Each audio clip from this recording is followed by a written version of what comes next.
the truth. I don't see the 24-20 victory over Dallas as an ugly win at all.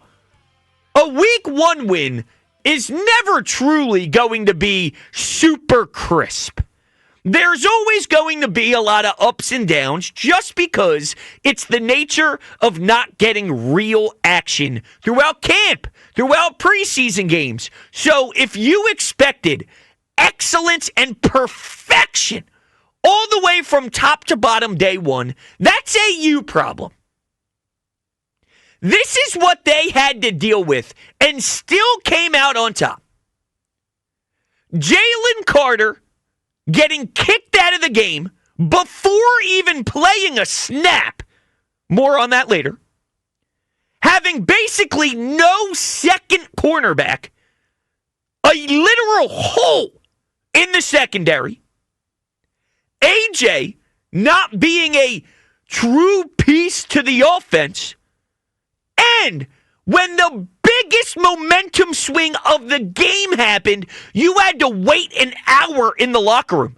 You're at home. You force a fumble. Miles Sanders, of all people, which emotionally does impact the state of where we were at the time because he just ran it for 50 yards and did a stupid little celebration like he's Tommy Toughnuts. So right after you punch the football out and get a huge turnover, which would normally bring the house down, you have to go sit in the locker room for an hour due to lightning. With all that being the hands you were dealt, you still look like you were the team in control. I don't want to hear it that, well, CD Lamb. No. You're devaluing the plays that were made. Jalen Hurts was incredible. Jalen was so good, it's not even funny. I thought it was an extension of how well he was playing at the end of last season. That's how much I thought he was locked in, ready to rock. That throw to Jahan Dotson was filthy. Oh, he can't throw. Oh, shut your mouth. He can't throw? You're a joke. That was perfectly placed. His legs, he was like I thought it was Michael Jackson. He was dancing out there so smooth. Dumb joke? Maybe. I don't care. My quarterback is ridiculous, and I watched him put the team on his back. But when you just mentioned CeeDee Lamb dropping passes, and you were escaping this one as a team, and you had to take a deep breath, you're devaluing the touchdown runs by Jalen. You're devaluing Zach Bond running down a running back where it was a 7-point swing right there. That was 7 points for the Cowboys, and Zach Bond comes out of nowhere and covers all that ground to bring him down. That's not escaping. That's making plays. That's winning football. What Jalen was doing was winning football. That's how I see it. And I want to know at 215-592-9494, what did you see? Talk to me. What did you see in this effort? Did you look at it as, wow, I don't know how they walked away with a W in the column, but I'll take it? Or do you see what I see, which is a team going out there week 1, having some things to work on, but what makes you great is when you're finding out your identity as a team, because every year it's a new identity. You can have a lot of the same beliefs, but there is a new personality involved. When you lose a BG, when you lose a Josh Sweat, when you lose a Slay, you have to create a new personality. Great teams, they win while learning their new identity. That's what the Eagles do. So as they learn, as they go through the ups and downs, they win through that. And that's what separates you from the pack. And a lot of that stems from our quarterback. Because this guy's just different. Just flat out different. Here's a couple of calls, all right? If you want to get the hair sticking up on the back of your neck, let's listen to Merrill Reese, because Jalen had 2 sensational rushing touchdowns. Let's listen to the first one. Take a listen to Merrill right here on 94 WIP. Hurts takes the snap. He's back. He's looking. He's going to run. He's going to cut back. He's going to waltz in for a touchdown. Yeah. He rolled. He could not find the receiver. So he said, okay, I'll take the dance. And he did, stepping into the end zone. See, me and Merrill on lockstep there. It did look like he was dancing out there. Come on, man. Are you kidding me? His scrambles. These Dallas defenders looking around, their heads spinning 360. They got no clue what to do. Yet he's got all green grass. He's shifty. He's cutting. It was glorious. That was his first touchdown, but there's more. Here's the second. Hurts calling for the football. He's back. He's looking. He steps up. Still looking. Still looking. He's starting to run. He's at the 10. He's at the 5. He's into the end zone. Touchdown, Jalen Hurts. Yeah, sometimes you just got to do it yourself. That's 2 touchdowns for Jalen Hurts. So that's what y'all want to see, huh? That's what you need sometimes. Tell your quarterback to do it himself. He put the team on his back when in the early stages of this, Dallas was slicing you up defensively. Dallas was getting things going and they were putting up points. Do you know how important it was to have those responses immediately? Where you're not, oh no, 3 and out, you're punting the football. By the way, special teams, kudos to you. You know, you're not putting the ball in the hands of their speedy guy that can go make plays and Turpin. Get the ball the hell away from him. Jake Elliott answering the bell very early in the season here, so we don't have questions like we did last season, at least not to this point. So credit to some of the special teams action that happened. But what I thought was so crucial was the timing of Jalen's dominance so early, right off the bat, when Dallas was scoring. Because if you had to play the sweated out game where you're down 17-7 at half because the offense couldn't get going and your entire defense looked out of sorts because Jalen Carter wasn't there, it's just a totally different vibe. But our quarterback made sure that you were perfectly aligned with what Dallas was doing, and eventually Dallas wasn't going to be able to keep up pace with your offense because Jalen's just flat out better. Because Jalen is just that much in control. Where that team was never going to be able to do what this offense could do over the length of the 4 quarters. Now, nobody could prepare for a weird delay. And I think you saw both teams struggle with getting the adrenaline popping back up and playing the brand of football that they were looking for because it's a very strange thing to go through. But to the Eagles' credit, that's adversity thrown in your way. And there was a lot of adversity thrown in your way, and this game was never in question with that adversity. And that's what I take away from this game. There's a lot to get into. 215-592-9494. The Jalen Carter spit. The move Howie Roseman made yesterday to improve the defensive pass rush. There's so much here, and we're going to talk about it all for the next 2 hours. But this is what I want to know. I want to know what you saw. What did you see as a team? Because I was listening all throughout the day on Friday with the main shows, and I heard all the callers. Whew. We got lucky, CeeDee Lamb. Whoo, we got lucky. Adoree Jackson stinks. Whoo, I had to take a deep breath. I don't know how we did it. I know how we did it. Jalen Hurts. Jalen Hurts. Zach Bond. That's why we did it. No. You're devaluing what the Eagles did so well in this performance, and I don't like that.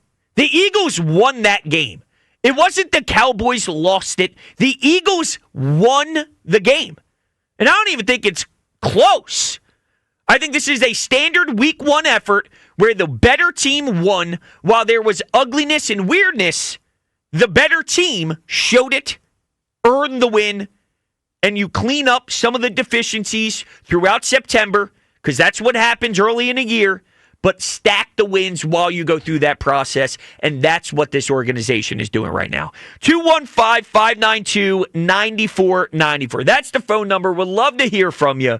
Coming up next as we roll into the 8 o'clock hour, let's talk about Jalen Carter and what needs to happen here moving forward with that. It's Brodes with you right here on 94 WIP. We are talking Eagles Cowboys, and what I heard the day after, and even a little bit over the weekend, has been about, they should have lost if CeeDee Lamb caught a few passes. Or, yeah, they won, but they didn't win the way I wanted them to win.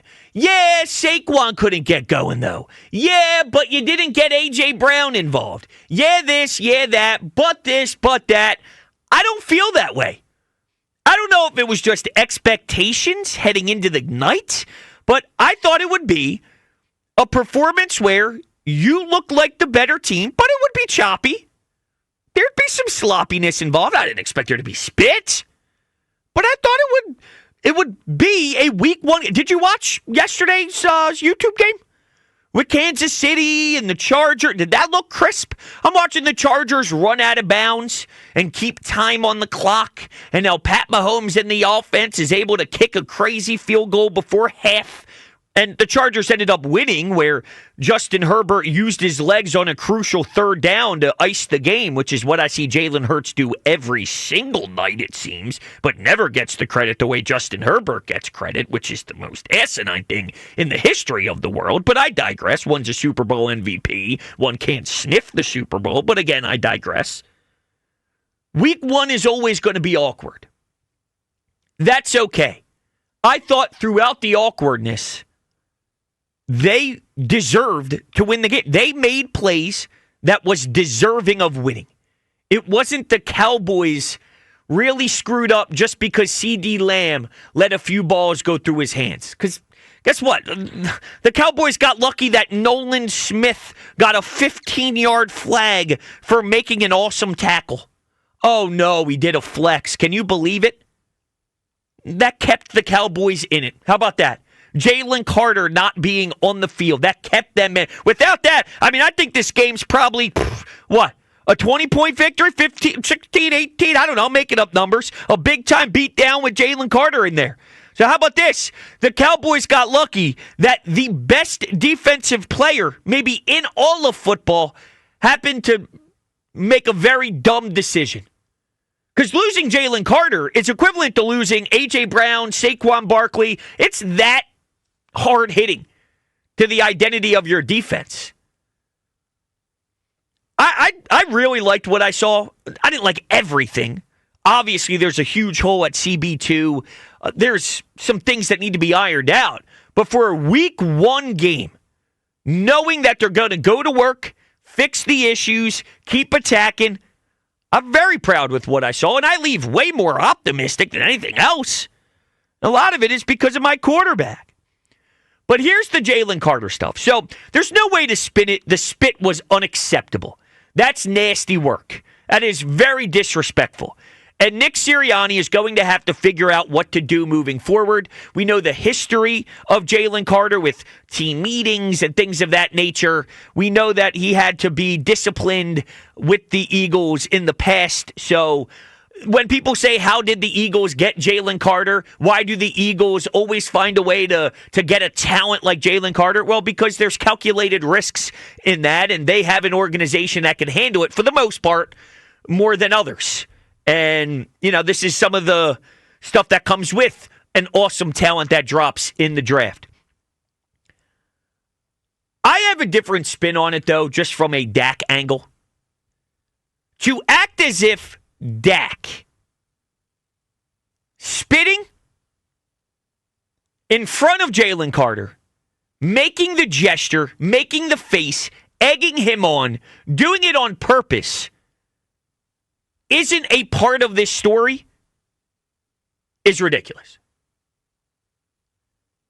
That doesn't mean Jalen Carter was right, but I'll give it to you like this, and I'm not saying it's apples to apples. Hear me out. I am not saying it's apples to apples, but I'm just telling you, with more information, things do change the way you feel. Joel Embiid should never put his hands on a reporter. Joel Embiid should never put his hands on a reporter. When I saw what was written in the Inquirer, I went, that changes things. Jalen Carter should never spit on Dak. Ever. But to act as if Dak Prescott was just spitting on the field in a natural spit is so false, it's not even funny. Now, you can't respond. What you need to do is put your damn hand in the dirt and crush him. What you got to do is win your matchup and annihilate Dak and kick his ass with sacks, 3 of them, maybe 4 of them in a damn game to get back at him. That's what you need to do, because that's what Dak was trying to do. Get under your skin, knowing you could be a hothead, and you fell for it. But this whole narrative that what Dak did wasn't a big deal, it wasn't a part of it, he didn't spit on him. No, he intentionally spit in the direction with this in vision. Like, this is what he wanted. It wasn't just a natural spit. The spit was to get a rise. He spit at Jalen Carter. He did. He spit at him. No, Jalen Carter spit on him, which this was never, ever, ever a thought that I'd be having this conversation on the radio ever when talking about football. I'm talking about who spit on who. What the hell are we doing here? But I can't excuse Dak in this. I can't excuse Jalen Carter. But this whole narrative that Dak wasn't a piece of this, he was the piece to this starting. For whatever it's worth. For whatever it's worth. Let's go to the phones. Let's go to Chris in Hillsborough. You're on WIP. Yo, Chris. Brodes, I am so with you 100%. And also, I want to say this about Carter, and I know it's not going to be a popular take, but I love his edge and his nastiness, and I don't want to see it go away.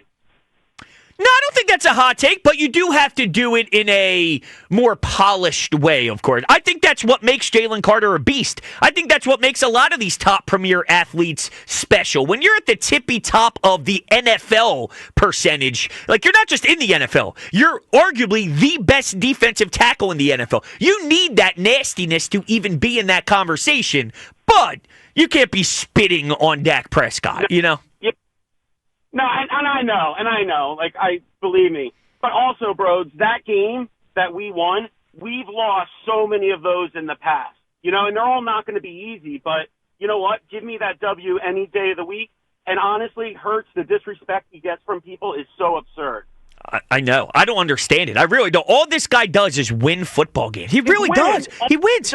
His win. And you won that game, Chris, because of his excellence. He was phenomenal. I really thought he didn't skip a beat from that NFC Championship game and that Super Bowl the way he started this game off.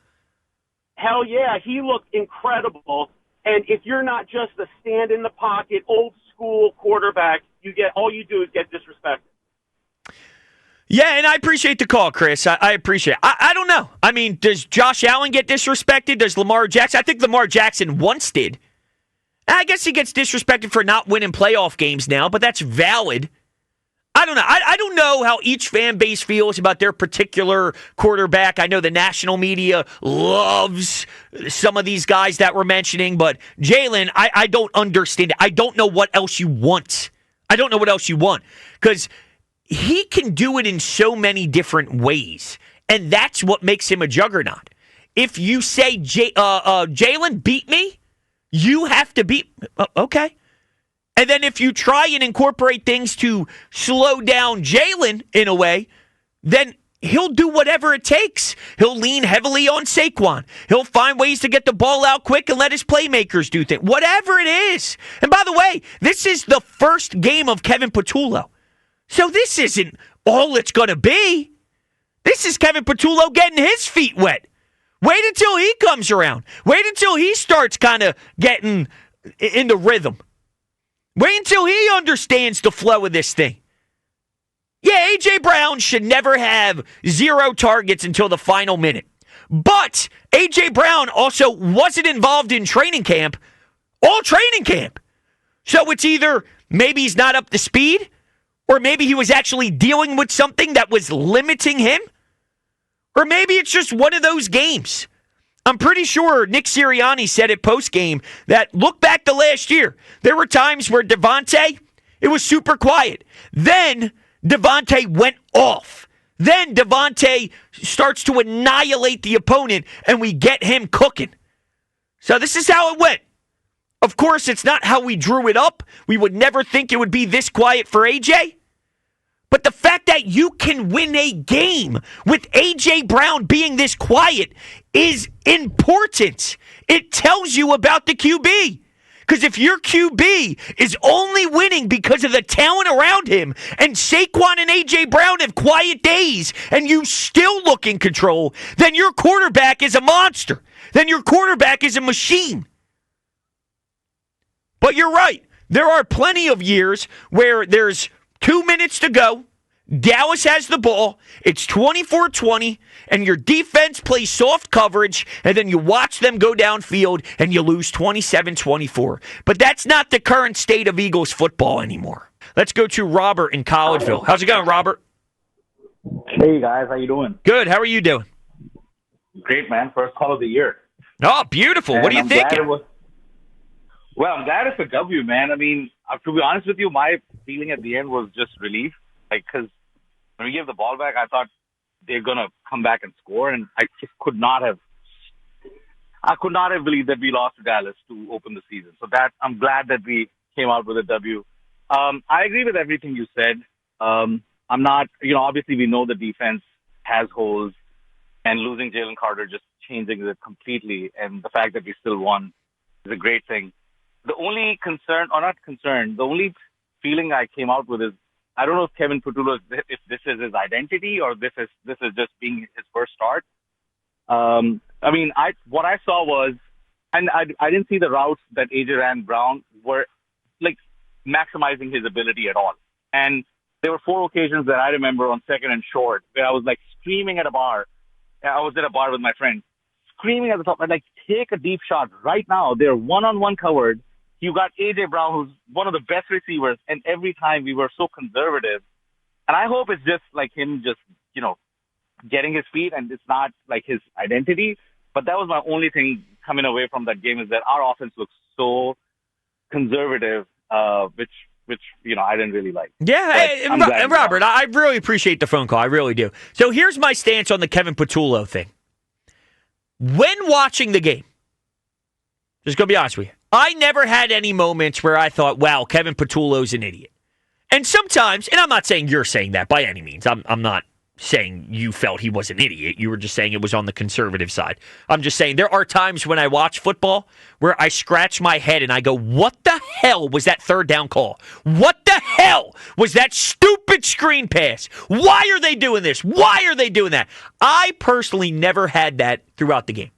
There was one moment where I thought they were going to go for it on 4th and 4 by midfield, and then they elected to just try and draw them off sides, and they punted. And I was proud because the punt was the right move. The emotional knee-jerk reaction would have been to go for it, and it wasn't right. You had to play the clock, play the scoreboard, play the situation. Of course, you would love to keep your offense out there, but punting was right. So it's weird because during the flow of the game, I didn't really think anything wrong about Kevin Patullo. I'm not telling you there were things that I was like, wow, that was sexy, or wow, that was very Sean McVay. Wow, that was very Kyle Shanahan. I wasn't doing that. But I definitely wasn't thinking, ooh. I actually thought some of the sequences, some of the early drives, I was like, hey, that was a pretty impressive first drive. Hey, that was a pretty impressive couple of sequences there. I liked it. It wasn't overwhelming, but I liked it. But then you see some of the things afterwards, but Saquon not getting going, and AJ with barely any targets. And it doesn't match up to how I felt the flow of the offense was going prior to the stoppage. Everything changed after the 1 hour delay. Both teams, both parties had a difficult time. But some of the criticism post-game about AJ and Saquon and Devontae and targets, I don't think it matches the way I felt about the offense and Kevin Patullo during the snaps, during the game. Now, I'm not telling you you're wrong to feel this way, because now that time has passed, I think there's definitely legitimacy to it. We can't be going game. A.J. Brown is one of the best wide receivers in football. That can't happen. And no, it's not Jalen Hurts stinks problem for you morons out there, because I know you try and spin it that way. It was weird. I don't know. Maybe there's something to be said about him not practicing all camp long, and there's something going on, and he's battling through it the way Landon Dickerson tried to battle through it. Maybe he's just not fully right. And maybe he's healthy, but he's not up to speed conditioning and things of that nature because he wasn't healthy throughout camp, and they really monitored that situation with precaution. Maybe there's something to that. But, yeah, they need to figure that out. But I don't walk away negative about Kevin Patullo. There are things to talk about with Kevin Patullo that need to improve. But I think in totality, based off of one game, it felt fine. It felt fine. Long ways to go. And I'm basing this off of a week one expectation. With week one expectation in mind, it felt fine. After the game's over, you do wonder how some of this happened. But I wasn't feeling that in the game when Jalen's going on these drives. I'm just being honest with you. But criticism of some of the ideas offensively is without a doubt reasonable because things do need to develop. They do need to take that next step. It does need to adapt. It does need to get the passing game involved with A.J. Moore. But the fact that you couldn't get your run game going, you couldn't get your number one wide receiver going, and the offense still had pretty solid rhythm for a couple of drives there. The Dallas Cowboys kept scoring. The Dallas Cowboys kept scoring, and you just responded, boom, responded, boom, responded, boom. And some of that was scrambles with Jalen and his legs, but that's not going anywhere. That's part of what makes your team so great, is you have that ability. And if other teams do things well, Jalen can still beat you. And you need that. That's a big staple to what your offense can be. You need that to win a championship, and you have that. So, just my thoughts on it. Let's go to Michelle in Phoenixville. How's it going, Michelle? Hey, Brodes. How are you? I'm doing great. How are you doing? I'm great. Thank you for being the voice of reason, as always. Oh, I try to be. I try to be. I'll never forget you during the playoff run. You were like my beacon, keeping me straight on the path. Oh, well, guess what? We have another journey that we're ready to embrace, and I'm here for you. Well, I so appreciate you. I have to agree fully. The Jalen Carter is my favorite player on the team. So when he got ejected, I was like, oh my goodness. But I knew Jalen Hurts does not get ruffled. He is so consistent. He was going to keep the team. They look at him and they're like, okay, he's good. We're good. And absolutely. Yeah, they go as he goes. They go as he goes. And I've never seen someone so dialed in. I can't even put it into words, and it's hard to describe him, but there's something about his energy that is so contagious. And if you don't see that part of his excellence, then you're nuts. No, and it influences me in my own life. He is really just so different. The best quarterback we have ever had, hands down. I know, and he tweets, Michelle, earlier today, a picture of him shrugging, and I stared at it for 45 minutes. I said, but that's how he moves the knee. I don't know him, but I'm ready to go to the gym because I watched him shrug and I watched him dominate a football game. I got to go do some bench press. You said it. I had the same thought. I was like, all right, I better get my weights out here at home, play some music, get some work done. It's crazy. But I think this week one, for me, I've been an Eagles fan for a long time. I'm an older lady. I think it was a really, since they don't do preseason, I thought it was a good showing. The defense recovered from, losing Jalen Carter. So, and the offense, Jalen had them on his back. I love the meme where it's like, if I send you this, just know I'm taking care of it myself. I love it. It's incredible. On the Jalen Carter thing, so I think he was completely baited, and I have to say, at 23, 24, to get emotional, I don't have any judgment for him. He shouldn't make that decision again, and I don't think that he will. But I've got some lip readers in my family, some, my daughter's hearing impaired. She reads lips like a pro. Okay. And what he said to Jalen, I'm not going to say it, but I would have kicked him in the head. He's lucky he just got spit on. But Michelle, thank you so much for the call. That's what I was saying earlier about the Joel Embiid thing. Joel Embiid should never put his hands on a reporter. But when you read the Inquirer piece at that time, it makes things different. Well, when you first see or not Joel, but Jalen Carter spit on him, and we don't see the Dak part of it until 3 hours later, well, that Dak thing changed everything. That Dak thing was a huge part of this. Now, Jalen Carter needs to control his emotions. And I was thinking about this at the time. What would I do if I was head coach? And I keep going back and forth. Do you bench him for a half? Do you bench him for a game? Do you go on the road and face Kansas City, who's already 0-1, and you don't have him out there just to make a statement? And this is what I keep coming back to. And I'd imagine that it might be not everyone's first reaction, but hear me out. This isn't Little League. It's not Pop Warner. These aren't 8-year-olds. This is professional sports. That wasn't very professional on both sides, the way that went down. But in regards to, I'm benching you, you're losing playing time. Does Jalen Carter really need to be benched for 2 quarters to know that that was wrong? Again, this is professional sports. This isn't little Jimmy who messed up in the 3rd inning of a baseball game after being told to tag up and he didn't. This isn't trying to teach a 7-year-old something to prove to a bunch of 7-year-olds something about life. Because sometimes you do that. You're 7, 8, 9, you're playing youth sports, you want this to be a teaching moment. I really think that this is so egregious and so out there that nobody thinks anything other than that. And of course, when you make a dumb decision, there's repercussions. And if they end up benching him, I got no problem with that. I'm not here to tell you if they go that route, it's a dumb route. I don't think it's a dumb route at all. All I'm saying is,